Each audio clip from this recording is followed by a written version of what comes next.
ഇവിടെ കുഞ്ഞുങ്ങൾക്ക് വേണ്ടുന്ന എല്ലാ ന്യൂട്രിയൻസും നമ്മൾ കിറ്റ് പ്രിപ്പയർ ചെയ്യുമ്പോൾ ഉണ്ടാവണം. വളരെ കുറച്ച് മാത്രം ചോറ് ഞാൻ എടുക്കും. പിന്നെ പ്രോബയോട്ടിക്കായ തൈര് അത് ഒഴുകി പോകാതിരിക്കാൻ വേണ്ടിയിട്ട് ചോറിനകത്ത് തന്നെ വെക്കും. പിന്നെ കുറച്ച് ചമ്മന്തി ഉണ്ടാവും. പിന്നെ ഡെയിലി ഞാനൊരു തോരനെങ്കിലും വെക്കും.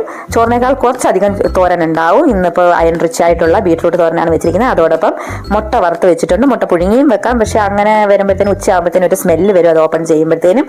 പിന്നെ ഒരു 10:30 കഴിക്കാൻ വേണ്ടി ദോശ, അതോടൊപ്പം തന്നെ ഗ്രീൻ പീസ് കറി. അപ്പോൾ കാർബോഹൈഡ്രേറ്റും ആയിട്ടുണ്ട്, പൾസസും ആയിട്ടുണ്ട്. ഇത് കൂടാതെ ഈവനിങ് സ്നാക്കായിട്ട് എന്തെങ്കിലും കൊടുത്തു വിടണം. അപ്പോൾ കാൽസ്യം റിച്ച് ആയിട്ടുള്ള കാഷ്യൂനട്ടാണ് എടുത്തിട്ട് കുറച്ച് നെയ്യിൽ വറുത്ത് കൊടുക്കും. അപ്പോൾ നല്ലൊരു ഫ്ലേവറാണ്. അപ്പോൾ ഞങ്ങൾ ഏകദേശമൊക്കെ ആയിട്ടുണ്ട്. എല്ലാ ന്യൂട്രിയൻസും ഏകദേശം ഉൾപ്പെടുത്താനായിട്ട് ശ്രമിച്ചിട്ടുണ്ട്. അപ്പോൾ ഒട്ടും ഒഴിവാക്കാൻ പറ്റാത്തൊരു സാധനമാണ് വെള്ളം. 20 കിലോ ഉള്ളൊരു കുട്ടി മിനിമം 1 ലിറ്റർ വെള്ളമെങ്കിലും കുടിച്ചിരിക്കണം. അപ്പോൾ ഇതാണ് ഞങ്ങളുടെ ലഞ്ച് കിറ്റ് എന്ന് പറയുന്നത്. അപ്പോൾ താങ്ക് യു.